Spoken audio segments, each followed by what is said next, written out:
Hello and welcome. Today we would like to talk about the metaphysical consequences of God.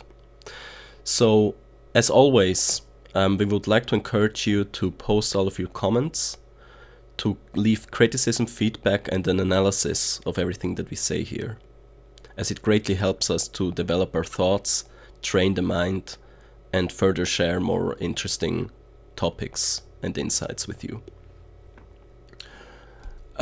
This essay is not scripted, it is improvised, as usual. And I would like to just collect a few thoughts on what exactly are the consequences from realizing God and stating that there is the absolute. So how does it look like in our everyday reality? What are the implications for our ethics, spiritual life, religion, social life, personal life, psychology, politics, and so on and so forth?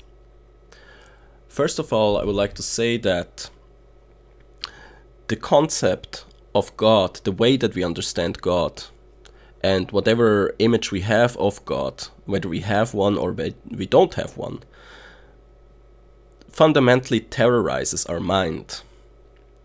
So it keeps pestering us with a reality and with a structure that our thoughts dive into, get filtered, and emerge again as transformed thoughts and feelings as well. So for that, it is very important that we understand what kind of idea and concept and vision we have of God, and how this will then impact our thoughts. In a culture where gods are multitude, they exist in a variety, they are diverse, and they are hostile to each other, that shapes our subconscious understanding of the world and of our own thoughts and mind. So in contrast to that, in many cultures today, we live in predominantly Christian, Muslim, Hindu, and Buddhist cultures, where the concept of God, or the lack thereof, shape our mind subconsciously in a way that is very different from, let's say, a polytheistic religion from the ancient times, let's say ancient Greece, ancient Rome, ancient Egypt. So it is very important that we understand what kind of concept we have of God, since it shapes how we think and how we interact with the world. So what exactly are the conclusions from God? So how does this manifest in our world and life? What exactly is it that we can say comes from this realization of God that other things do not come from? So what do we add when we have realized God? Now, I would like to refresh this concept of God very quickly for those of you who haven't listened to the other podcast episodes. God in this context is a sort of synonym for the ultimate reality, for existence as a whole, for everything that is, can be, will be, and has been. It is therefore not the same as some people view God as a spirit inside of the cosmos that we can pray to and that fulfills our wishes, but more reality itself. So it is more transcendental in that sense and is beyond the universe alone. That is what I will refer to as God. In other cultures, we have the word Tao from Taoism, we have Brahman from Hindu tradition, and we have God and Allah and the Lord from the Abrahamic religions, and many other names. We also have the Logos from ancient Greek thought, and so on and so forth. Or the good. Now,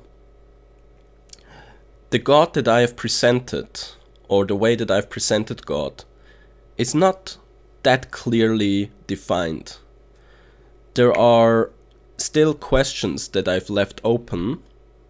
There are some paradoxes, there are different interpretations, there are different ways that we can think about God, and there are different realities of how God can be, which we left open for the sake of philosophical inquiry, and which we will not close here either. So that is why this God is a little bit ambiguous, and therefore there is also not one clear and distinct metaphysics that derives from that God, or where the consequences within metaphysics from God are less clear and a little bit more ambiguous and relative. So I think that is very important, because it shows us that we cannot have a very simple metaphysics and metaphysical consequences from God if God itself is ambiguous and left with a lot of mystery. One thing that we said previously is that tension is fundamental to God. The universe, physics, life, the mind, society, and ideas. So tension, I've explained, is that quality which results in the splitting of the absolute into its manifold existence. The reason why there are things rather than nothing.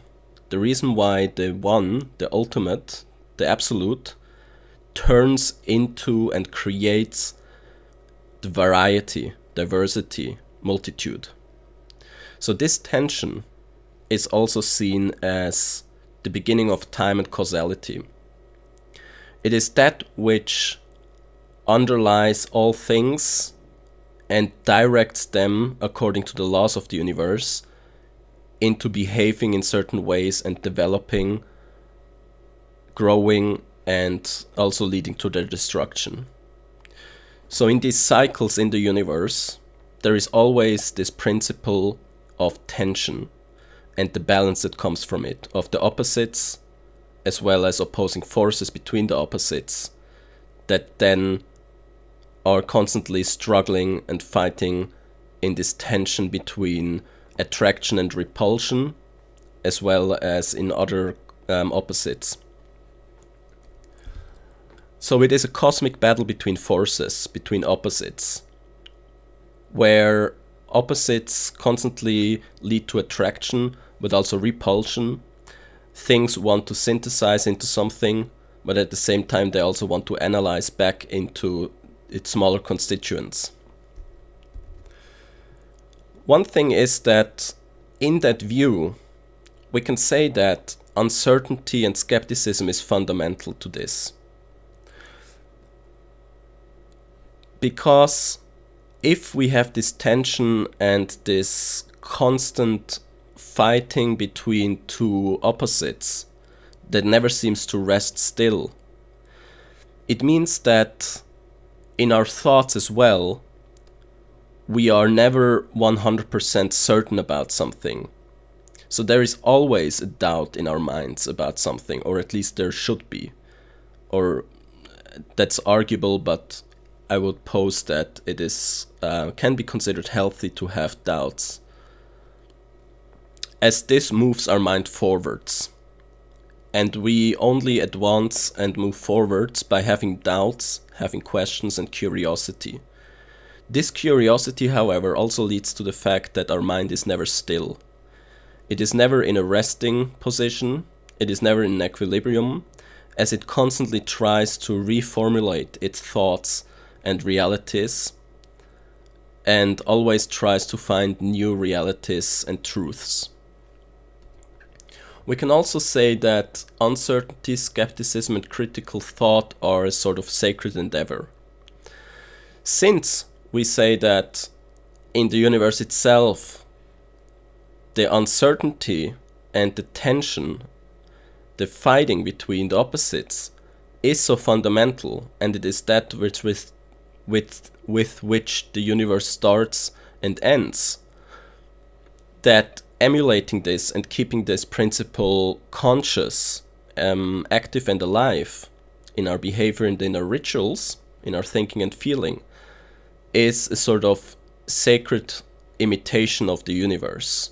And it is a quality that not only drives the universe and drives it towards a sort of growth and development, but it also drives our minds and personality and society. Everything, not everything, but everything wants something else because of its perceived thingness, and thus drives further from the absolute. So, because we said that things split from the absolute into the variety, they have different programming in a sense, where the starting scenario of and circumstances and context for each of those things is different from another thing. For some things it is in space and time, for other things it's in other attributes and qualities. For humans it is in, for example, personality, as well as in obviously age and geographic upbringing and social upbringing. And those differences create different needs and wants. So our striving is fundamentally unique. Each human's striving belongs to them alone. Excuse me. However, if we are all simply part of the same one, then all of these attributes and distinctions disappear. Thus, our goals conflate and become the same. So we can say that we have earthly identity and we have divine identity. We have this earthly identity that strives towards individual gain, profit and goals, and we have the divine reality and existence which strives towards the same things as the universe as a whole and everything that exists within it. And only in introspection is the unity found, and all can work together. So only by realizing that we are the same thing or the same things can there be unity, and can there be a convergence and a union of our goals. In many mystical traditions, this also leads to the desired death of the ego and incarnating the collective ego, so that we do not only live for ourselves, but for each other, and that each other can extend from simply a small community to humanity itself, to humans and animals, to humans, animals and plants, and to the entire universe as a whole. At many of those points, it gets more and more difficult and complex to understand what exactly the good is for all of that, what exactly the wishes and desires are that these collectives have. We can try to empathize with one thing, such as one person, but it's very difficult to say that we can understand the collective wish and be in accordance with it, let alone the collective wish of humans and animals, and let alone the collective wish of the entire universe. Skepticism trains the mind to use excess energies in a productive and creative manner and turns suffering into enlightenment. When we live, we tend to have energies that build up, cognitive energies, emotional energies, energies as being a placeholder for a more adequate word here,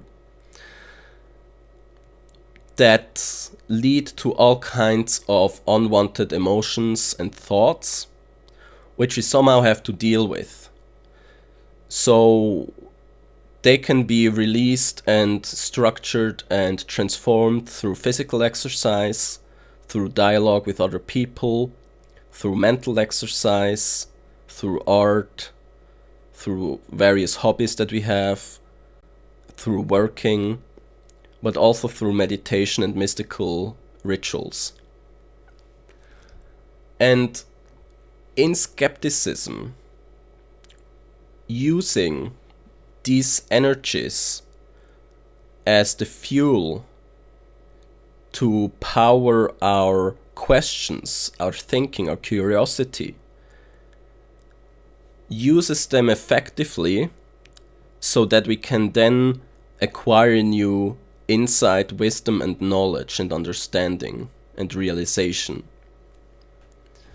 So it uses the excess of our power, of our activity, in a creative and constructive way, where we do not succumb to mental illnesses, to disturbances of the mind, to also maybe physical illnesses, psychosomatic reactions, and where we can order and structure our thoughts and feelings through inquiry.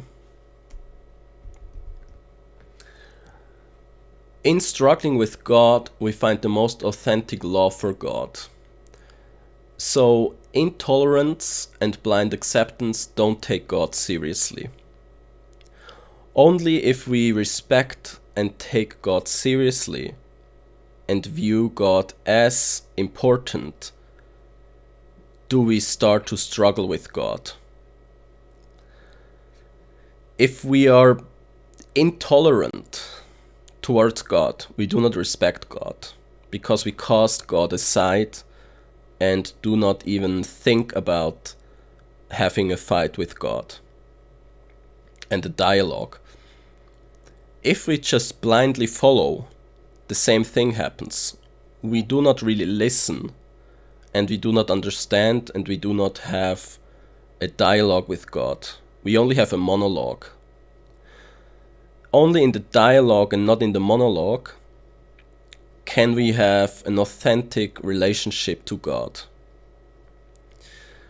And that is shown as a struggle. It is shown as a back and forth between opinions and wishes and desires, between thoughts and belief.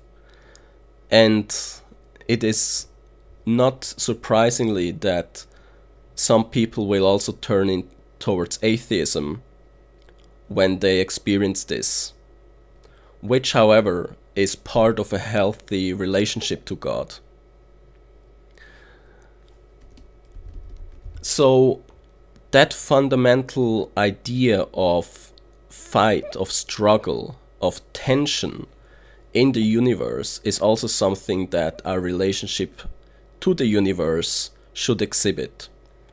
That is something that we can see in science, for example, where our relationship to the universe is one of conflict, of disagreement, and of a struggle, where we try to understand, but we are not easily tolerated to understand, and we are always pushed back and rejected and stopped from understanding the world. And we make progress in sciences, then we figure out that we were wrong about some things, we have to redraw our hypothesis until we get to a satisfying conclusion, which, however, is also not provable to exist and remain and is in an equilibrium for eternity.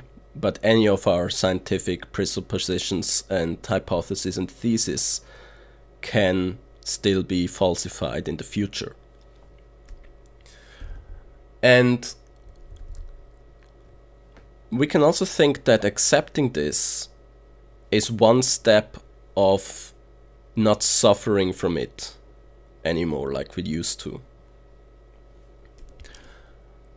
Realizing the absurd of our separation from God, we find that we need to work together as a species instead of against each other in petty egotistical strife, and help each other through creating beauty. The absurdity of existence brings about existential questions which require existential answers. And by finding a common ground for our existential crisis amongst people, we can support each other in it, and we can figure out what is important in life. And it leads away from petty egoistical thoughts and makes us more aware of the things that really matter in life. This can also be shown in psychological breakdowns or in depression, where meaning can be found anew, and this can transform how we deal with other people, sometimes in a much more empathetic, supportive, and collective manner. There's also a question about asceticism.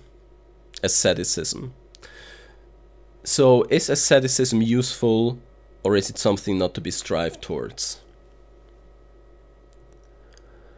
We can say, or we can at least suggest, that asceticism is only mildly useful, as it does not add to the egotistical problems, but also does not help each other really in trivial matters.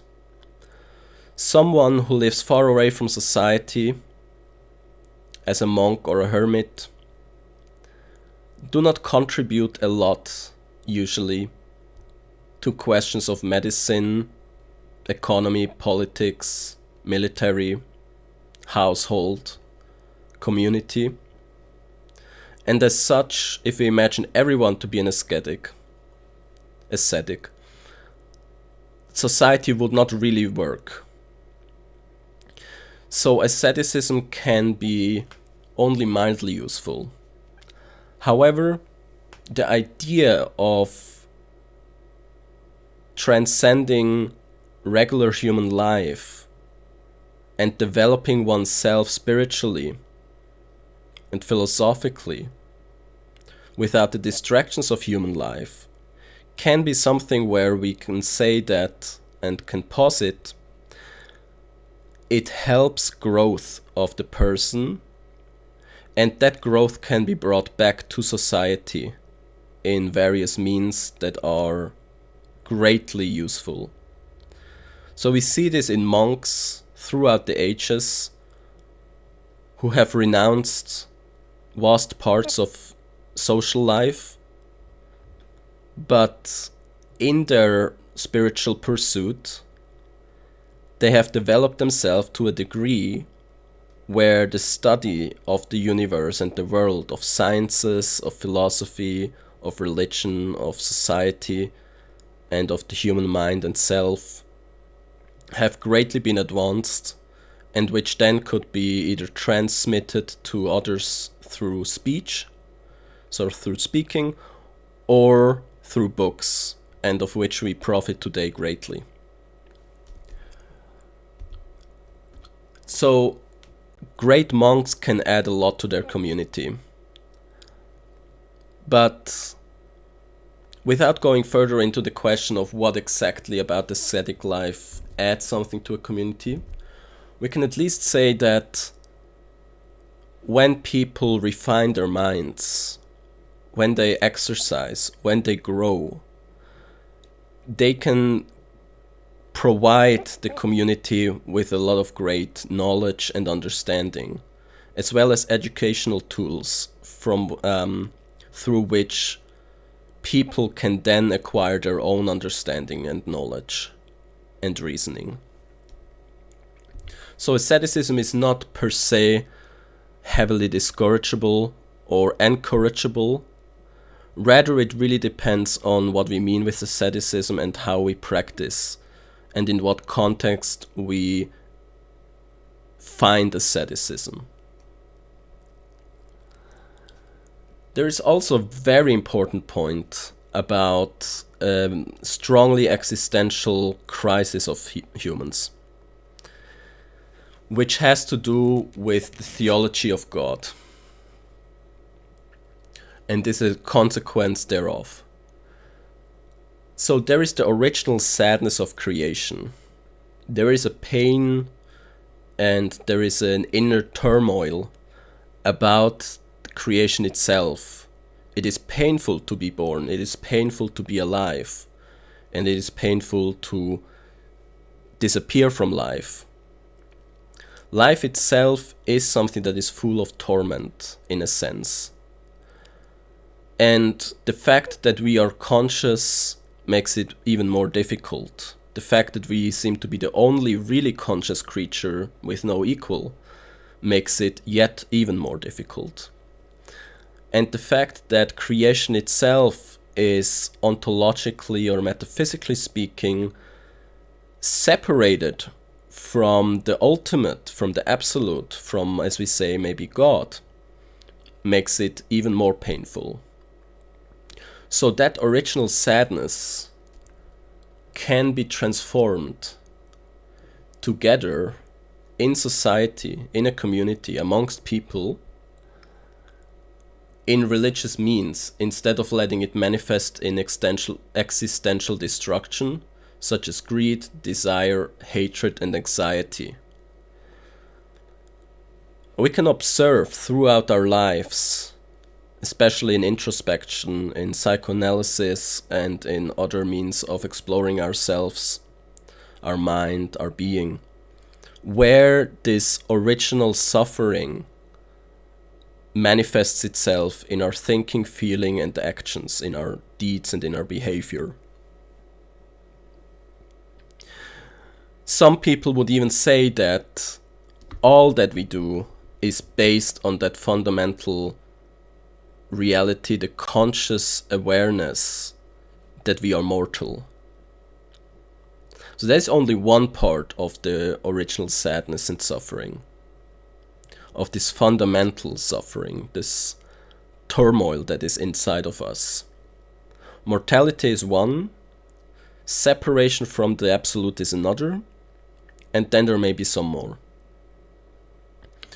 But in that, we seek various things in our lives and in existence that try to pacify our pain, and where we try to find happiness and comfort, such as substance abuse, love, religion, culture, art, politics, economics, consumerism, capitalism, work, games and sports, and many other things. Talking with each other, communicating, is also one way in which we escape the pain and don't have to confront it, don't have to think about it, and can mend the pain temporarily. If something is too great of a pain about this, we find ourselves maybe falling into depression. We find ourselves lacking meaning in life, purpose, and beauty. And this can lead to various different and distinct outcomes in how people deal with this and process it and handle it, such as in harming oneself or others.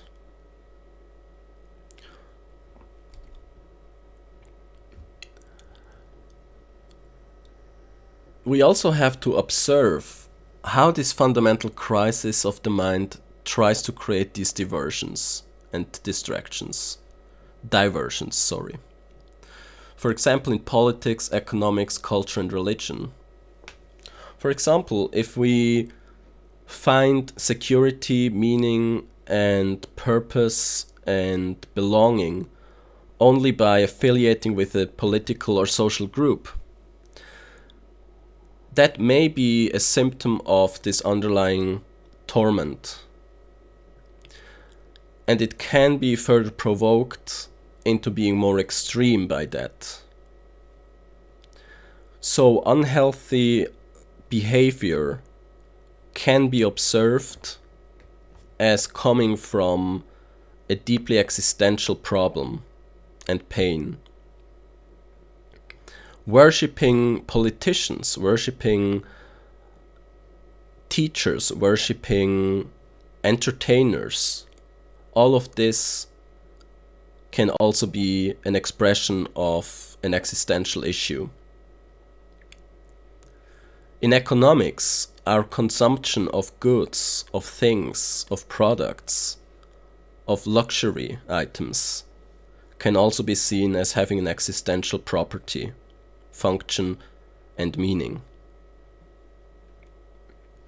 And in culture, we have art that very clearly shows us what our existential anguish is like, where we can see this torment, this turmoil, and this perturbation being manifested into a poetic language, an artistic language, a musical language.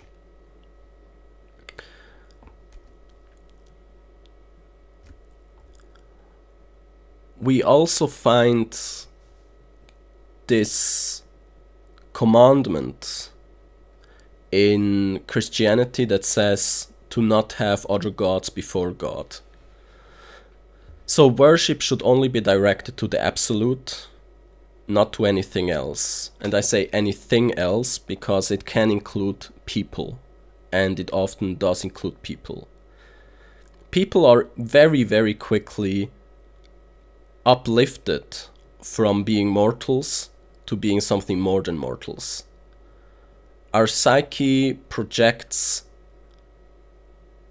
an incredible amount of ideals, forms, abstractions, concepts, and ontological qualities into other people in practically every day. We have, for example, not just a human with clothes, but we have a king. So the king is not anymore just a mortal, but is also the embodiment of an eternal idea of that which is king. A lover is also not just that human with clothes, but embodies the eternal idea of the lover, of the animus anima, of eros, of all of these archetypes, concepts, and principles, and is very quickly not human anymore. They are elevated into being something more than human, something superhuman. And this sort of idealization and idolization to some extent as well, this sort of making divine of other people can be very detrimental, and it can lead to a lot of dependent psychological behavior, as well as to existential issues. So when a man or a woman that we love breaks up with us in a romantic relationship, some people will feel that God has left them, that they're abandoned, that they're completely in the dark, that a part of them has died. And that does not come from a person leaving another person. It comes from an ideal leaving one's own soul. And that ideal has to be found again in something else, in oneself first and foremost. So the worship of the divine, the ultimate, the absolute, God, is also a counteracting force against worshipping things of the secular world, and strengthening the mind against the temptation of deifying, mystifying, and elevating other things in this world to a divine status, position, and level. Realizing the great blueprint of the universe is important to better understand what is important in human life and what is confusion. If we understand the universe on a metaphysical level, we come closer to understanding what is important and what is confusion in life for humans, for us. This is also expressed loosely, or loosely related, is the expression in Vedanta Hindu religion of Brahman and Maya, where Maya is that part of the reality which is relative, is changing, is temporary, and leads to confusion. This confusion is only reconciled by realizing the Absolute, by realizing Brahman, through introspection and meditation. So, in our lives, we may find myriads of things that we consider to be important and useful and good, but if we contemplate on it, and if we go into our minds to ask the real questions, we may find that many of those are created by other humans, they're human created truths that do not correspond to reality and that only confuse us. So we draw consequences from those truths in trying to redirect, establish, and create behavior and life, but it doesn't work out at some point, and we ask ourselves why it doesn't work out. That is because these truths have been fundamentally human-made and are not in accordance with the universe and with nature. So therefore we have confusion, and we have things that appear to be useful, beautiful, and good, but are actually detrimental, confusing, and not very helpful. So we need to be critical about thoughts. We need to be skeptical. And we need to have a certain mystical affiliation, tendency, and affinity to question things without logic, but intuition.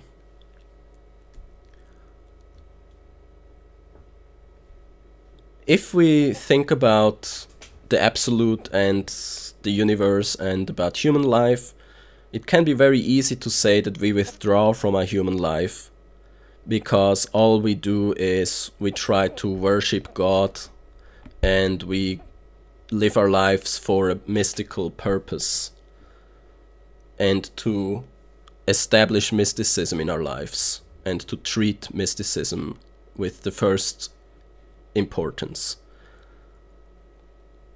I don't know if that is useful though. It may be helpful and useful and good to understand human existence first and foremost, and figure out how the divine takes place, is manifested, and is seen in human existence, so that we can live a human life. If a life is very extremely different from the original life as lived by our ancestors, there may be something not quite alright. There may be something not quite okay. There is also this famous question of what is the meaning of life? I've heard a lot of things from many different people, from philosophers, from different schools, from different religions. And I don't want to summarize all of that, neither do I want to bring up one particular point that is normative, but rather I would like to give ideas, inspiration, and provocation for thinking. One thing that we can ask ourselves or think about and think is that, is growth meaningful? So whether it is biological growth, that humans grow up and they feed themselves, they procreate, they build things, they formulate ideas and add to art. Is this meaningful? We can say it can be, but it is very easy. It is what we do already anyways. That does not mean that it may not be the meaning of life, but we can say that it is only a first step or thought in trying to establish, figure out, and design a meaning of life. Is not harming, so the opposite of growth, in that sense, the meaning of life, or is it meaningful? We can say it is, as it goes for or with creation itself. So creation tries to exist, it tries to grow, and it tries to spread itself, proliferate. So by doing that, we may contribute to the original meaning of the universe, if that is the original meaning of the universe, of course. But to not do something destructive is also rather passive. So we can say that, again, it is certainly one way to look at the meaning of life, but we can ask more. Something that I would like to add is that using creativity and intelligence in a transformative way to arrive at the good and at beauty for everyone may be part of the meaning of life, may be part of what is desirable and what we can maybe agree on being good and beautiful. And another thing would be that progress itself is not necessarily meaningful. Because we can ask ourselves if people in ancient times led a less meaningful life, or if their existence was less meaningful because of the lack of the technologies and sciences we have today, and whether the biggest meaning is always to progress in sciences and technology and philosophy. We can say that it is certainly something that we all desire, but it is not necessarily that which is the most good. It is not necessarily that which adds the most beauty to the world. So, what is it that adds the most beauty to the world? It may not be something that has to do with geography and time.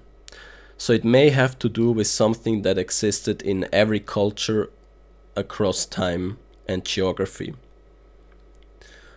So people living their lives, engaging in art and philosophy and religion,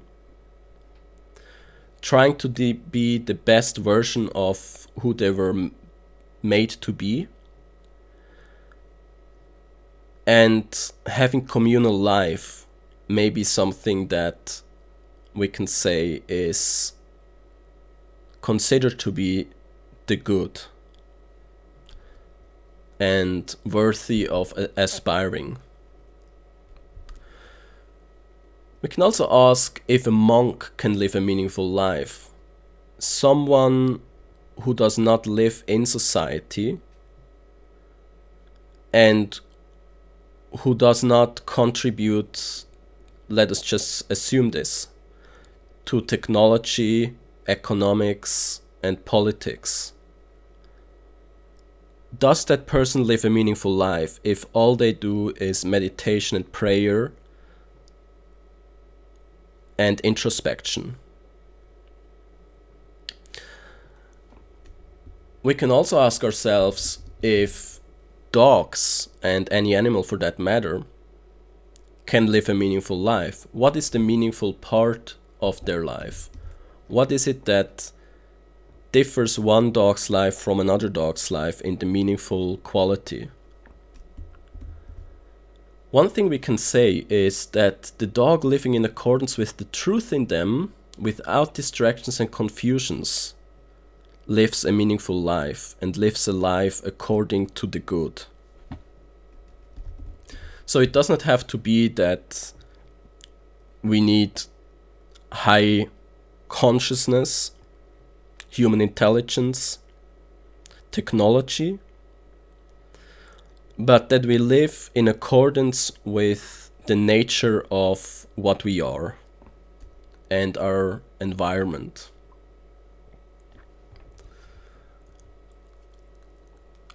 The truth of beauty in us is a striving force to motivate us towards discovering, understanding, being and creating, spreading the existence of the truth, and imitating God. So, by finding beauty in ourselves, in us, we realize a force that tries to replicate itself. So the force tries to replicate beauty in our inner world and in the outer. Such an example would be to create beautiful fantasies, memories, and thoughts, as well as creating them outside, amongst people, sharing those with each other, and trying to transform our environment into something that is beautiful to us. So we have gardens. Gardens are one of the prime examples of a relationship with beauty in nature. It is a human endeavor to abstract beauty as found in nature and reformulating it according to human ideals. We take plants and other objects of the landscape and we impose our own values of beauty onto them and restructure them in a seemingly useless fashion, because we do not, well, of course there are gardens where we have fruits from, we harvest something, we gain profits, but a purely aesthetical garden does not give us anything but beauty. So, by discovering the world around us, by trying to understand the absolute and the universe, by being and creating beauty and spreading the existence of truth, we create partially meaning. So what does spreading the existence of the truth mean? It is that we meditate on God, we meditate on beauty, we meditate on truth, and we try to formulate what we have found into poetic, philosophical, and also partially religious language, a mystical language especially, and communicate that. We share it and we exchange it. This can be done in art, in mysticism, and in philosophy. It can be seen in poems, in paintings, in calligraphy, and when we share this, we further strengthen this truth inside of us, as well as we bond over it with other people, so that we have a shared truth and we live in the same universe, essentially speaking. There's also a question that requires a lot more than simply one or two sentences, so we just introduce it quickly. In the universe, there is time. and time consists of an arrow pointing mostly into one direction. However, there is only one part of time that stands out, and that is the present. So the present would look like that part which we should meditate on most, as it is closest related to the truth.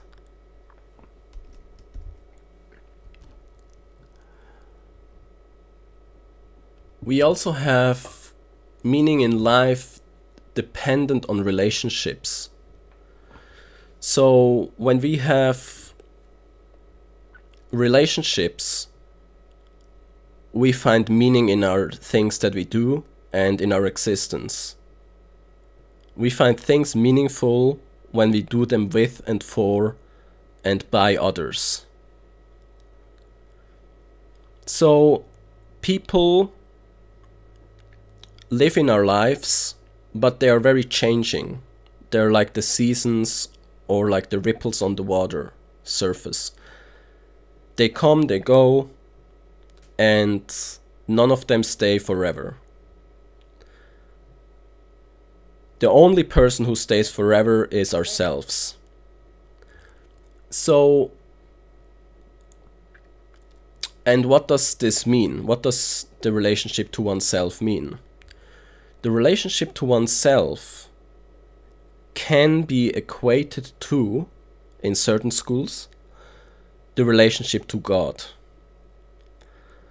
So the relationship that we have to ourselves speaks of the relationship we have to God. That does not mean that we are God, but that means that we reflect God in a particular way. Just like a mosaic of mirrors, tiny mirrors. If we hover an image above those, the image is, let's say, God, but the reflection of the image reflects differently in each little piece of the picture, of the mosaic. And realizing this similarity, this sameness, but also the differences between God and ourselves is part of what is necessary, important, and required to understand the relationship that we have to ourselves and to God. So the only relationship that transcends other relationships is that we have to God. It may be seen as the most important relationship, and depending on the school, if we don't equate the relationship to ourselves as to the relationship to God, we can say that the relationship to ourselves may be the most important. But again, in different schools, we can say that the relationship we have to ourselves is the same as the relationship we have to God. Therefore, that is very equatable.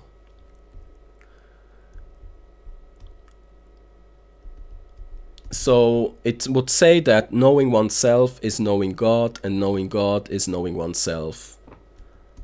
What we also mean with this is we don't mean that we know our psychology, because we can know, for example, why did I behave like this? What do I like? What is it that I like to do? And how did my actions affect things? Or how do they affect things or will affect things? But that would be psychology. That is understanding our own psychology. However, that is not what we mean here, or what I mean here with understanding ourself. Our understanding ourself is something beyond psychology. It is the concept of the self which transcends the psychological.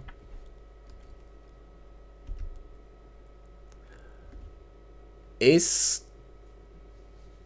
the servant of God a meaningful life?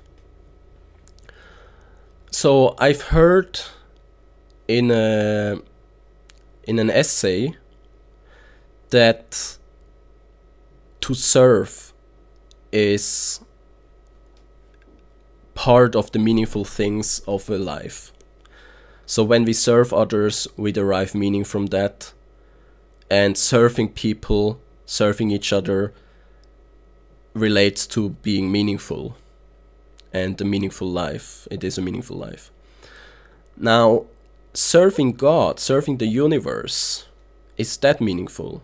In that case, if we listen to the conclusions drawn from the person who wrote that essay, we can say yes, it is, because it is serving, and it is serving a great concept. It is serving the universe. So, similar to the idea of the analogy of the cavern, where people are stuck inside and only see the shadows of the outside world, and the philosopher has to drag them out, free them, and liberate them so that they can go outside and see the light.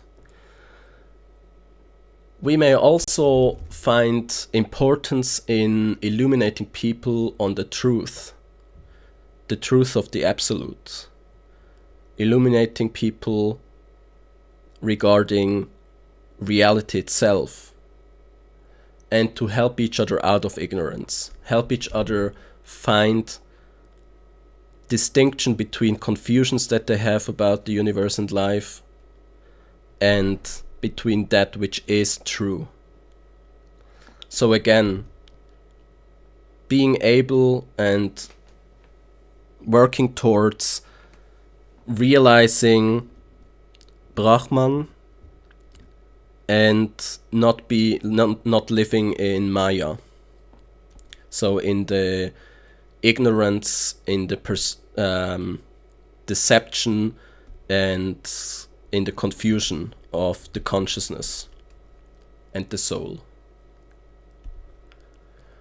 One thing that I find difficult when talking about what are the consequences of an understanding of the absolute is that the consequences would then go quickly or directly or seemingly into ethics and morality, into how we should live a good life and what a good life is, how we are happy, and how we do things that are meaningful and matter to us, that are profound. And the difficult thing is that many things that we can draw from this will then depend on what psychology has to tell us. Because there are things where we can say, let's suggest, for example, that it is healthy to be independent or to live independently. But maybe psychology tells us something different. Maybe psychology tells us that dependence is a very important force in our psyche, and trying to be too independent is actually not healthy. So that is why, without having great or greater expertise on psychology and knowing more about psychology, I would say that it makes not a lot of sense to talk too much about those more detailed ethical concerns and concepts.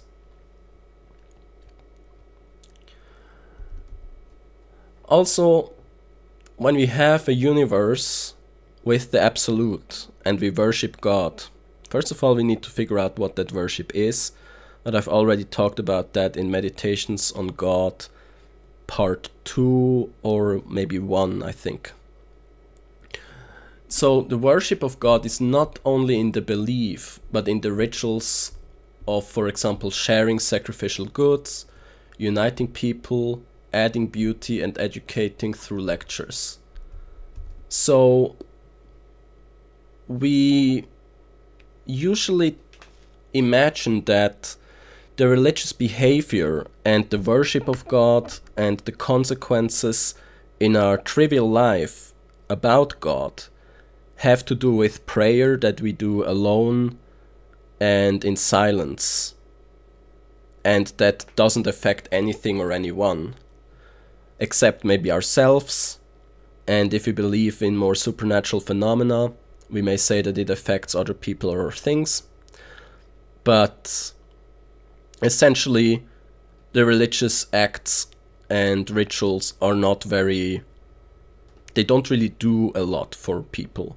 However, we need to understand that religious behavior and the expression of our religious behavior is found in many, many topics. And one of them, for example, is Mass, gatherings, communion. Another is sharing sacrificial goods. So in Islam, for example, we have the Eid of at the end of Ramadan. I think it is that one, where we sacrifice a lamb, I think it was, and then eat it. And we share it with people who are more living in poverty. So our profound ritualistic acts have to be seen in a variety of customs that we have and habits throughout societies, such as celebrating important holidays, let us say birthdays, let us say funerals, and in also expressing gratitude to each other, not just to God. So the way in which we can see our relationship to God in our daily habits and rituals and behavior is something that is very widely extended and does not limit itself on only prayer.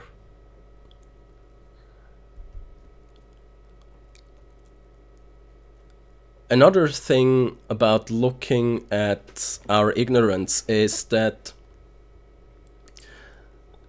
in the world of multitude, things have intrinsic ignorance, as they are separated from the completeness of attributes, as if looking through a glass. So, when looking through glass, unless it is extremely polished glass, of course, the world looks much more blurry. And it is that image which we then perceive or think of as being the reality, the true reality. However, that is from a point of view of being separated from reality, and thus belongs to ignorance, as we do not even know or realize or see that we are looking through a different medium onto reality. And in fact, our interpretation of the world through our senses is very much subject to these problems, because our senses are very flawed. They are subject to many errors, and our cognition is also subject to many fallacies and errors. So it is in introspection, in philosophy and in mystical meditation or inquiry through meditation, where we find a closer approximation to reality and to the truth. What else does the realization of the Absolute add to our human life, or to human lives? So what else are there as consequences from realizing the divine, the Absolute and the Ultimate? The perspective that we gain increases the horizon. It adjusts our priorities, leads to meaning of life, and in striving for greatness through worship towards God and not social power, we also minimize the dangers that come from trying to achieve social power. So whether it is on a small scale where we try to stand out amongst a group of friends, or a larger scale where we try to have the most lucrative business, or politicians who try to stay in power, these phenomena are mitigated by worship to God as dealing with our power's desire, our desire for power, in a transformative way. Because our greatness is no longer in us, but it is in God. And we don't have the same responsibility anymore over all of our greatness, since we delegate it and we reject it towards God. That is one view that we can pose or hold, but I'm not entirely convinced of it.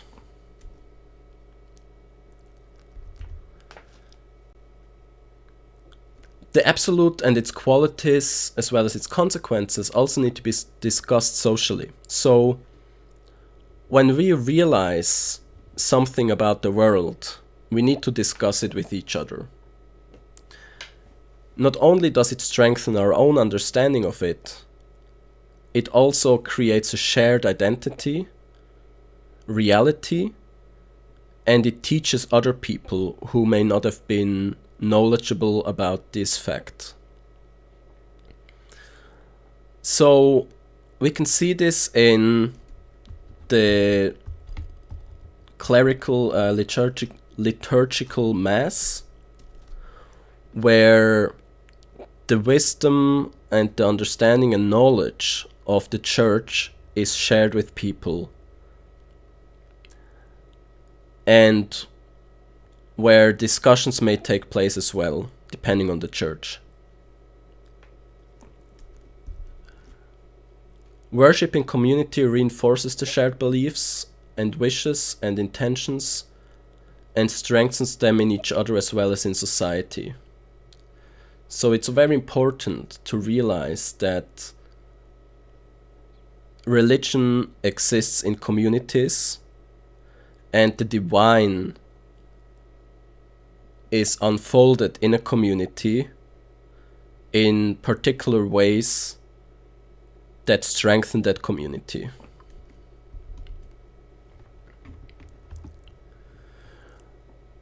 As we've said before, there is also this concept of bringing people back from the darkness into the light, in illuminating and helping people see the ultimate reality, and thus understanding their lives. So, a person following those ideas would maybe bring people back from this confusion and back to the fundamental questions, and figure out whether the struggle is relevant or a misunderstanding and misorientation. So, meaning that people have a variety of reasons for why they're mentally, cognitively, emotionally, psychologically in torment, disturbed, confused. And we need to examine these reasons by also asking ourselves not only, was the thing that caused the confusion something good or bad, or what was it, but rather, in the light of the existential point of view, does it have to do with fundamental questions about reality? And to figure out how to better develop these pillars of the human mind, so that the existential problems do not attack the mind so often. And we don't have to suffer from those anymore, but can focus on different kind of torment, which may be less avoidable.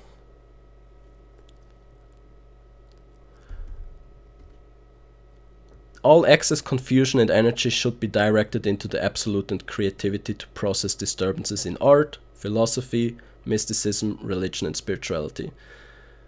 As we've said before,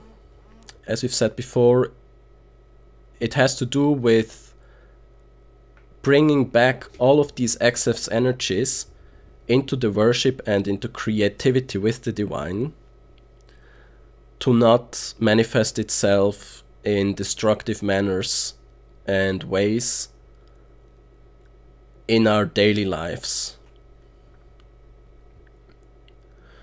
So, for example, the intoxication of substances is one way in which we fail to deal with the substantial, with the fundamental, with the absolute.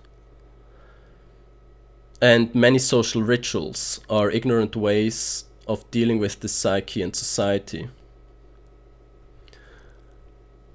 These things can be clinging to social constructs, ideals.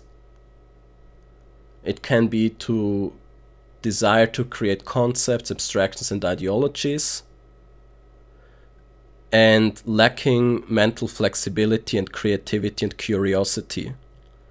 So health and a certain type of balance to deal with life's problems by relying too much on human constructs.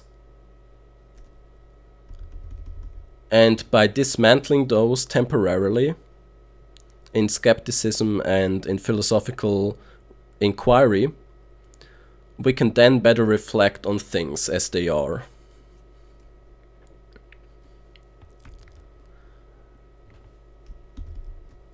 We also should observe the natural principles in life more, such as the tension and the balance. Only by understanding those do we understand how to live a better life. For example, the ultimate truth shows itself in trivial truths and relative truths that guide every step in life. So, by understanding the ultimate, can the trivial be realized? Now, this also goes back to Taoist philosophy, where we have to understand the way of things, the Tao, which is one translation of Tao for many scholars, in order to understand how to make better life decisions.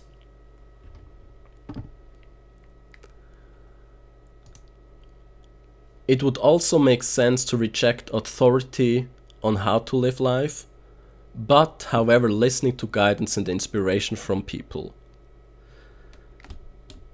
So, since the questions of how to live life and the metaphysics and ethics of our human existence are so profound, it is difficult to say that we can find authority that can really direct our behavior, and rather we should do our utmost to educate ourselves, to question ourselves, and to illuminate our ignorance with understanding.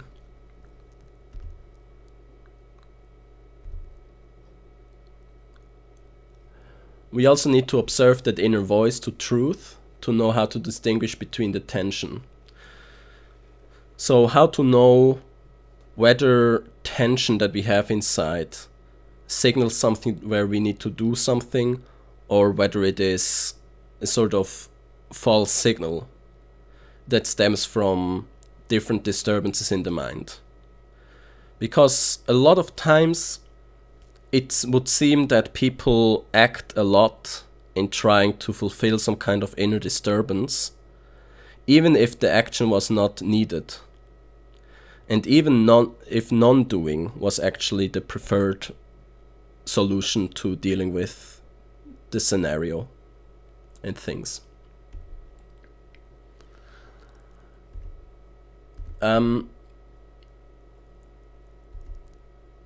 So finally I would like to ask, where is God and where does God have space in our lives? Which is, again, one of those original questions that we've posed. The meditation on God calms the mind, it also opens the mind, it expands the inner horizon and leads to creativity, genius, and insight. What we do with having God in our lives is that we try to emulate God and imitate God in our trivial life and in the secular world. So we try to add beauty to each other's lives. And this beauty has a deeply therapeutic effect. It calms our existential angst, and it leads us to working together more. And it educates our mind on understanding the truth. So, what do we do with God in this world? We can maybe say in a summary very quickly that what we try to do is we try to bring God or God's ultimate and absolute qualities into our life. We try to bring truth, good, beauty. We try to bring many qualities into human existence and life. And knowing what that is, knowing what beauty and good and truth is, can come from meditating on God, as well as understanding the universe better, which starts or can start especially and mainly with ourselves, by examining the inner landscape of the mind. By doing that, we support each other in the difficulty of life. We support each other in the torment and in the struggle, as we can say that life is suffering, and suffering is life. And by taking this as a fundamental idea of life and the world, and trying to transform it through art and beauty, through love and through truth, we can help each other overcome existential crisis, angst, anguish, as well as construct a meaningful society, one that is not bound by consumerism, by primitive lust exhibition, and by simple display of power, but by dealing with the divine, the sacred, by dealing with beauty, and by connecting people in meaningful ways to form a society that can rely on each other. This is part 1 of Metaphysical Consequences from God. There may be a part 2. If there is not a part 2, then we move on to a different question. But I would like to encourage you to think about this question. What consequences does realization of God draw into the world and into human life? And where do we have space for God in our lives? What purpose and function does God have? Or the divine in general? Where do we see God and the absolute and the ultimate in our lives? And where is it something that cannot be replaced by other things? Is it through institutionalized religion? Is it through art?